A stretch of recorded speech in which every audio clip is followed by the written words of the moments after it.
Everyone, हमारा topic चल रहा था सेल डिवीजन और सेल डिवीजन में हम लोगों ने लास्ट वीडियो में डिस्कस किया था सेल साइकिल पर। और सेल साइकिल में हम लोगों ने बच्चों देखा था कि किस तरह से हमारी सेल डिवाइड होने के लिए प्रिपरेशन करती है। अगर आपको याद हो तो हम लोगों ने जो सेल साइकिल पढ़ी थी उसमें हम लोगों ने 4 फेजेस पढ़े थे। हमारा जो फेज था वो यहाँ से स्टार्ट हो रहा था G1 से, ठीक है। G1 फेज थी। G1 फेज में क्या हो रहा था, प्रोटीन सिंथेसिस हो रही थी ढेर सारी और सेल ऑर्गेनेल रिप्लिकेट हो रहे थे। फिर एस फेज थी हमारी।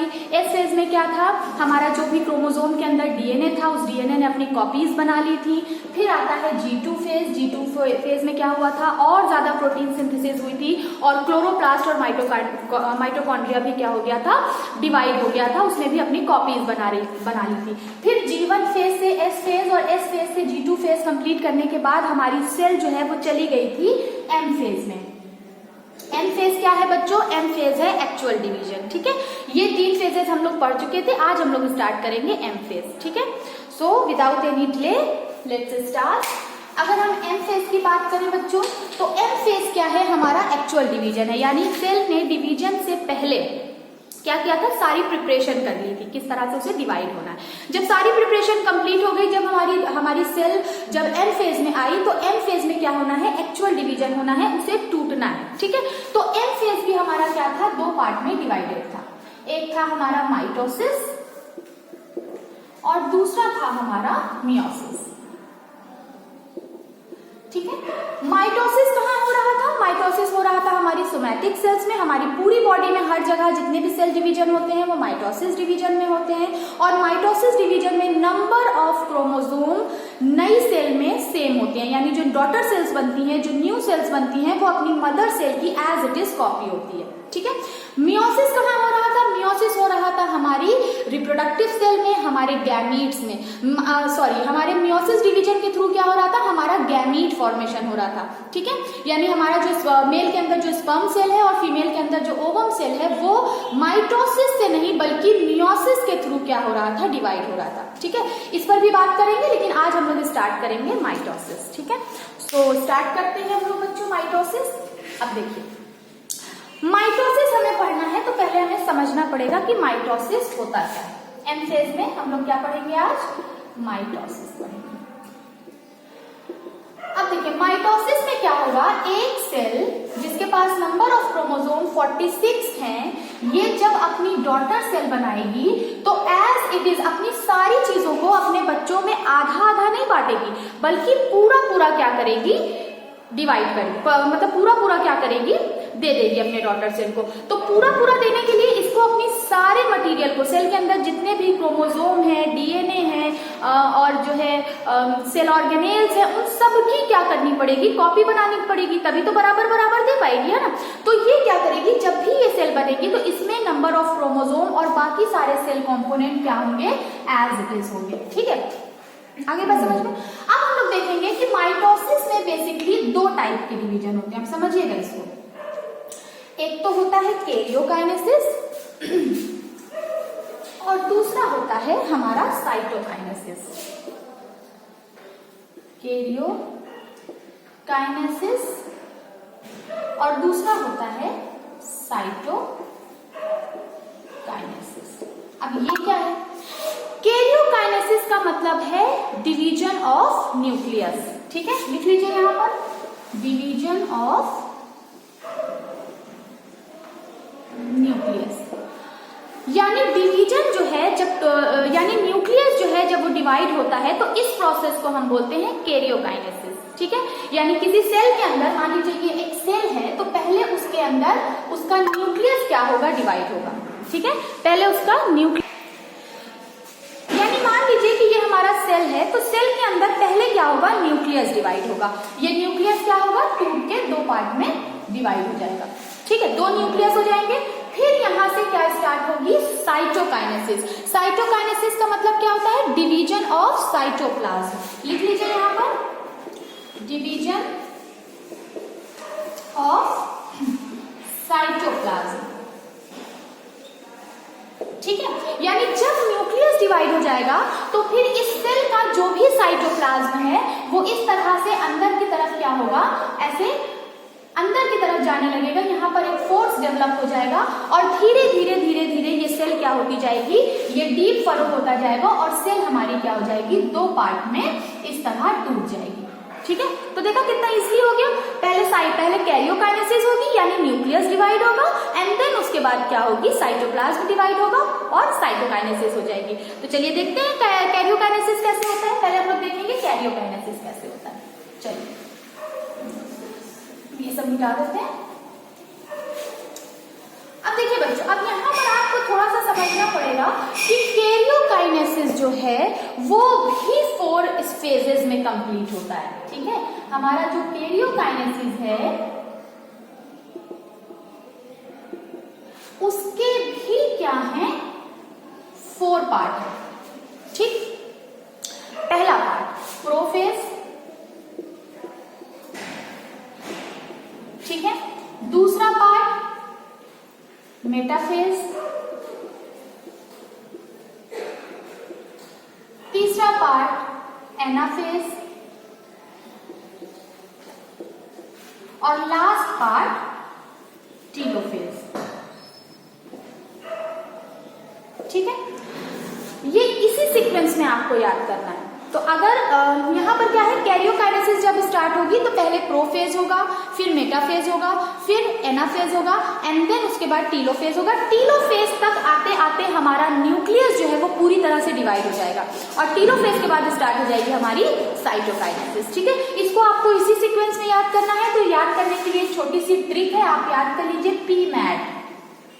ठीक है, पीमैट याद रहेगा, पीमैट याद रहेगा तो ये सीक्वेंस हमें याद रहेगा ना। कभी कभी क्या होता है कि भूल जाते हैं, हम एनाफेज को पहले ले आते हैं या फिर मेटाफेज को बाद में ले आते हैं, तो ऐसा नहीं करना है, ये सीक्वेंस में ही होता है। ठीक है, जैसे हमारी सेल साइकिल का सीक्वेंस था G1 S G2 and then उसके बाद हमारी सेल एम फेज में एंटर करती है। उसी तरह जब कैरियोकाइनेसिस होता है तो पहले प्रोफेज होता है, फिर मेटाफेज होता है, देन एनाफेज होता है और फिर उसके बाद टीलोफेज होता है। तो ये सीक्वेंस याद करने के लिए एक छोटा सा कोड है, इस कोड को हम याद रखेंगे। पीमैट याद रहेगा, P for prophase, M for metaphase, A for anaphase and T for telophase. याद रहेगा, वेरी गुड। चलिए अब स्टार्ट करते हैं। अब देखिए ये जो, अब इस बात का ध्यान रखिएगा कि ये जो कैरियोकाइनेसिस हो रहा है ये किसका हम लोग पढ़ रहे हैं, एम फेज का, यानी सेल अपनी इंटरफेज कंप्लीट करके आई है ना, यानी वो G1 S G2 कंप्लीट करके एम फेज में एंट्री ले चुकी है और एम फेज में हम क्या पढ़ रहे हैं, माइटोसिस डिवीजन पढ़ रहे हैं। माइटोसिस डिवीजन क्या है, 2 पार्ट में डिवाइड है, कैरियोकाइनेसिस और साइटोकाइनेसिस। पहले हम लोग कैरियोकाइनेसिस देखेंगे, देन उसके बाद हम लोग साइटोकाइनेसिस पर डिस्कस करेंगे। चलिए अब यहाँ पर हम स्टार्ट करेंगे प्रोफेज। ठीक है, देखिए प्रोफेज में क्या होता है। सबसे पहले जब हमारी सेल इंटरफेज में होती है तो उसका न्यूक्लियस, मैं यहाँ पर सिर्फ न्यूक्लियस ड्रॉ करूंगी। ठीक है, न्यूक्लियस उसका इनलार्ज हो जाता है, उसके जो न्यूक्लियोलस होती है वो क्लियरली विजिबल होती है और इसके अंदर जो क्रोमोसोम है वो इस तरह से क्या हो जाते हैं, इस तरह से उलझे हुए आपको दिखाई देते हैं डेंस फॉर्म में। ठीक है, अब यहाँ से हमारी फेज ने एंट्री ली एम फेज में। एम फेज में माइटोसिस होना है और माइटोसिस में हम लोग गए हैं कैरियोकाइनेसिस में। कैरियोकाइनेसिस की पहली स्टेज क्या है, प्रोफेज। तो प्रोफेज में क्या होगा बच्चों, अब जब प्रोफेज स्टार्ट होती है ना तो देखिए समझिएगा कि जब प्रोफेज स्टार्ट होती है तो प्रोफेज जो है वो थोड़ा लंबी चलती है, थोड़ा लंबी चलती है। तो प्रोफेज जब स्टार्ट होती है तो हम उसे क्या देते हैं, अर्ली प्रोफेज, और जब प्रोफेज खत्म होने वाली, मतलब जब कंप्लीट होने वाली होती है तो हम उसे क्या देते हैं, लेट प्रोफेज। ठीक है, तो दो फेज, मतलब कि 2 तरह से हम इसको समझेंगे। तो यहाँ पर क्या है, मान लीजिए कि ये सेल है, ठीक है, अब यहाँ से इंटरफेज में क्या होगा, यहाँ पर क्रोमोसोम जब आएंगे न्यूक्लियोलस सबसे पहले क्या होने लगेगी, बिगिन टू डिसअपियर। ठीक है, न्यूक्लियोलस क्या होने लगेगी, डिसअपियर होने लगेगी और यहाँ पर क्या होने लगेगा, क्रोमोसोम जो है वो हमारा वो कंडेंस फॉर्म में आने लगेगा, यानी इस तरह से टूटा हुआ आपको दिखाई देगा। ठीक है, इस तरह से आपको क्रोमोसोम दिखाई देगा। ठीक है, कितने क्रोमोसोम होंगे बच्चों, 46 क्रोमोसोम होंगे, बट पूरे 46 तो मैं यहाँ पे ड्रॉ नहीं कर सकती है, इसलिए हम लोग 2 क्रोमोसोम को लेकर आगे बढ़ेंगे। अब ये मान लेंगे कि इसी तरह 46 क्रोमोसोम में इसी तरह सारे प्रोसेसेस चल रहे हैं। ठीक है, तो यहाँ पर मैंने कितने क्रोमोसोम ले लिए, चलिए 2 क्रोमोसोम ले लेते हैं। ठीक है, तो इस तरह से आपको प्रोफेज में क्या दिखेगा, ये मान लीजिए सेल है, ये मान लीजिए सेल है, ठीक है।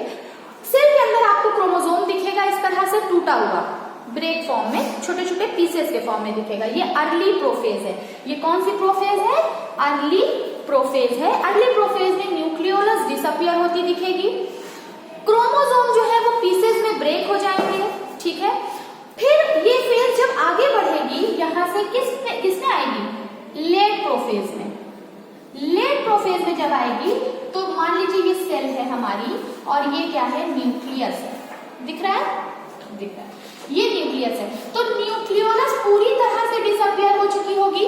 जब ये लेट अर्ली प्रोफेज से लेट प्रोफेज में आएगी तो न्यूक्लियोलस पूरी तरह से डिसअपियर हो चुकी होगी। क्रोमोसोम जो होंगे वो क्या हो जाएंगे? पूरी तरीके से क्या हो जाएंगे? कंडेंस हो जाएंगे। पूरी तरीके से यहाँ कंडेंस नहीं होंगे, पूरी तरीके से तो वो मेटाफेज में कंडेंस होंगे, लेकिन यहाँ पर क्या हो जाएगा? आपको एक अच्छे तरीके से क्रोमोसोम दिखने लगेगा। यानी इस तरह से आप क्या कर लेंगे? क्रोमोसोम को देख पाएंगे, ठीक है। इस तरह से आप क्रोमोसोम को बढ़िया से देख पाएंगे, ठीक। उसके बाद क्या होगा? लेट प्रोफेज में न्यूक्लियर एनवेलप जो है या न्यूक्लियर मेम्ब्रेन जो है वो begin to disappear. Nuclear envelope इस तरह से ब्रेक होना शुरू हो जाएगा, ठीक है। समझ रहे हैं? न्यूक्लियर एनवेलप क्या होने लगी? ब्रेक होने लगी। न्यूक्लियर एनवेलप क्या हो जाएगा? गायब हो जाएगी। न्यूक्लियर मेम्ब्रेन पूरी तरह से क्या होने लगेगी? गायब होने लगेगी। और यहाँ पर हमारा प्रोफेज जो है वो कंप्लीट हो जाएगा, ठीक है। तो क्या हुआ प्रोफेज में? इंटरफेज में सारी तैयारियां करके आई, फिर प्रोफेज जैसे ही स्टार्ट हुआ न्यूक्लियोलस डिसअपियर होने लगी, क्रोमोसोम क्या होने लगे? पीसेस में टूट गए और हमको दिखने लगे ये सिस्टर क्रोमैटिड्स के फॉर्म में, क्योंकि ये सिस्टर क्रोमैटिड कहाँ बना था? एस फेज में बना था। एस फेज में जब क्रोमोसोम ने अपने डीएनए को रिप्लिकेट करके डबल कर लिया था तो उस फॉर्म पर यहाँ पर सिस्टर क्रोमैटिड्स बन गए थे। ये सिस्टर क्रोमैटिड लेट प्रोफेज आते आते क्या होने लगेंगे? क्लियर तरीके से दिखाई देने लगेंगे और न्यूक्लियोलस पूरी तरह से डिसअपियर हो जाएगी और न्यूक्लियर मेम्ब्रेन क्या हो जाएगी? पूरी तरह डिसअपियर हो जाएगी, ठीक है। यहाँ पर हमारी प्रोफेज कंप्लीट हो गई। चलिए, प्रोफेज के बाद बच्चों क्या आएगा? हमने क्या याद किया था? यहाँ पर लिख लीजिए, हमने याद किया था पीमैट, है ना। यानी प्रोफेज हमारी कंप्लीट हो गई। एम फॉर क्या होगा? मेटाफेज। अब हम मेटाफेज लेकर चलेंगे आगे। चलिए देखिए, बहुत ध्यान से समझिएगा, बहुत मजा आने वाला है यहाँ पर। अब हमारी स्टार्ट होगी मेटाफेज। देखिए मेटाफेज में क्या होगा? न्यूक्लियर मेम्ब्रेन डिसअपियर हो चुकी है, ठीक है। न्यूक्लियर मेम्ब्रेन पूरी तरह से डिसअपियर हो चुकी है। अब अंदर क्या बचा हुआ है? सिर्फ क्रोमोसोम। तो जो क्रोमोसोम था हमारा, जो हमारे क्रोमैटिड्स थे, सिस्टर क्रोमैटिड्स थे, वो क्या होंगे? ऐसे एक लाइन पर आ जाएंगे इस तरह से। अगर आप ध्यान दें तो वो इस तरह से क्या हो जाएंगे? लाइन पर आ जाएंगे। ये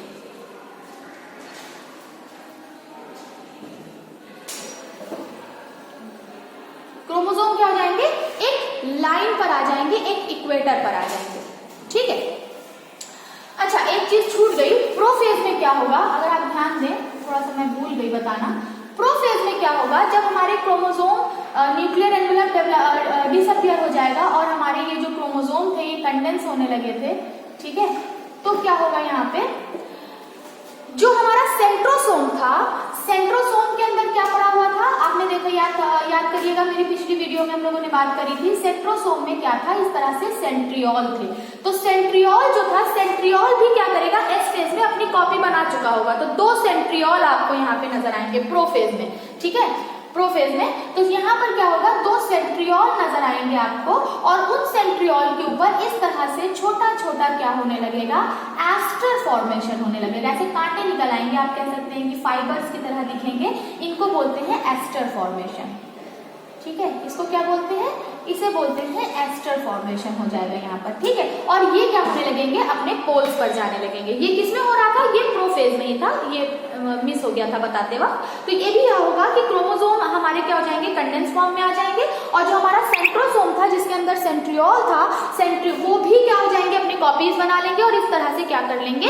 एस्टर फॉर्मेशन कर लेंगे और ये भी क्या होने लगेंगे? दूसरी तरफ जाने लगेंगे, ठीक है। अब यहाँ पर प्रोफेज कंप्लीट हो गई। फिर हमारी आई मेटाफेज। मेटाफेज में क्या होगा कि ये सेल है, न्यूक्लियर मेम्ब्रेन पूरी तरह डिसअपियर हो चुकी है। ये जो हमारा क्रोमोसोम था, ये क्रोमोसोम ऐसे इक्वेटर पर आ जाएगा, एक लाइन पर आ जाएगा, जिसको हम बोलेंगे कि क्रोमोसोम्स क्या है? वो इक्वेटर पर आकर लेट गया है। ठीक है, तो ये सवाल भी पूछा जाता है कि सेल डिवीजन की वो कौन सी फेज होती है जहां पर क्रोमोसोम अपने इक्वेटर पर दिखाई देते हैं। तो उसका आंसर क्या होगा बच्चों? यस, कैरियोकाइनेसिस की कौन सी स्टेज है? वो मेटाफेज स्टेज में हमारा क्रोमोसोम जो है वो इस तरह से कहां दिखाई देगा? इक्वेटर पर दिखाई देगा। सेंट्रियोल जो थे, ये हमारा जो सेंट्रोसोम था, ये सेंट्रोसोम अपने अपने पोल पर जा चुका होगा। ठीक है, अपने अपने पोल पर जा चुका होगा।